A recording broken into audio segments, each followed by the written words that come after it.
CIA3 News. Today's rain didn't want to go away, and it left more than puddles in its wake.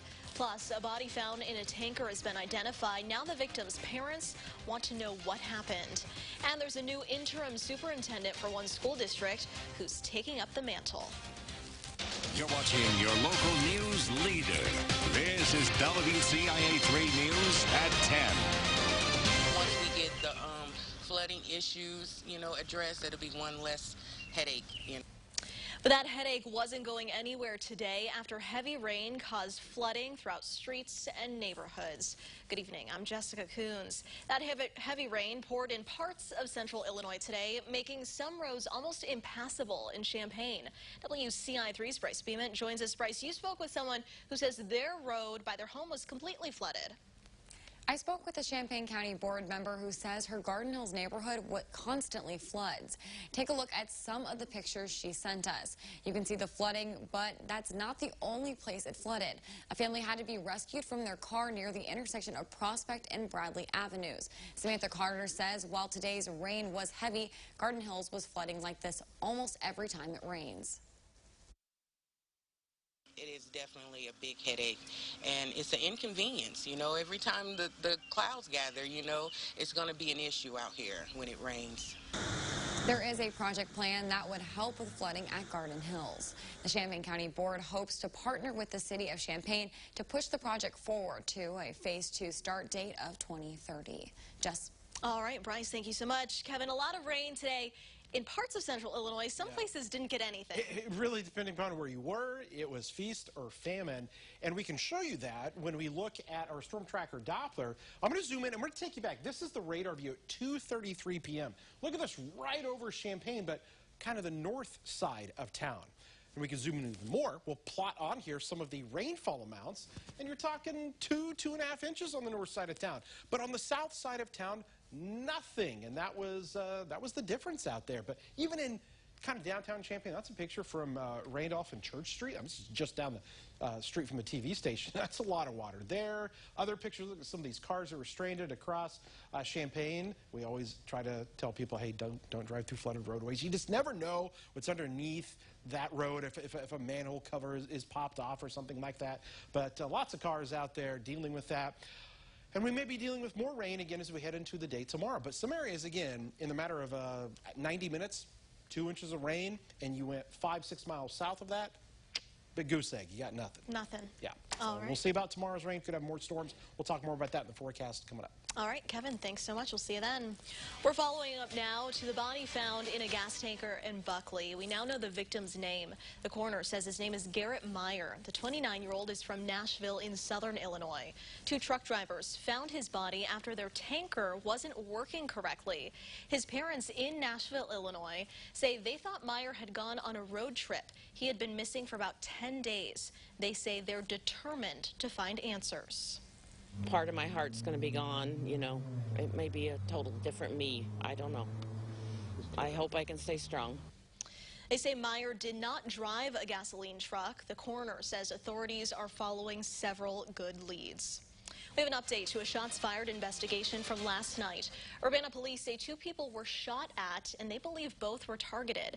They were called to the Walgreens in Urbana off of Philo. Police recovered video from the scene. They say 2 people were walking from Salt and Light to Walgreens. A car pulled up and someone shot at them. Both ran away without getting hurt, but a storefront window was hit. Police are still looking for suspects. If you live in or near Effingham and own an ATV, be on the lookout. The county sheriff's office has arrested 4 people in connection to a string of ATV robberies across those 5 counties on your screen.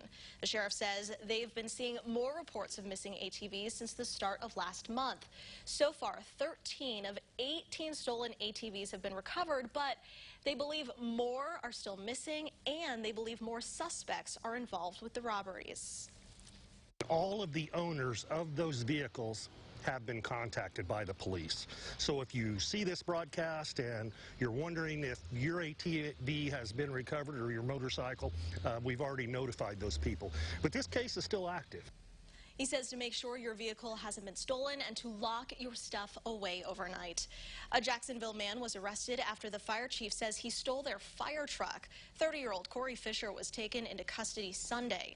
The chief says crews were doing their daily equipment check when one of the trucks started driving away. It took about 10 minutes for Fisher to be caught. The Decatur School Board has named an interim superintendent. Bobby Williams will take the job. Their current superintendent leaves later this month for a job in St. Louis. The board had a list of 13 names for the interim position, 10 from the State Board of Education.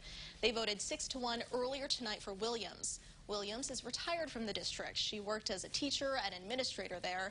Tonight, the board also talked about finding a permanent replacement.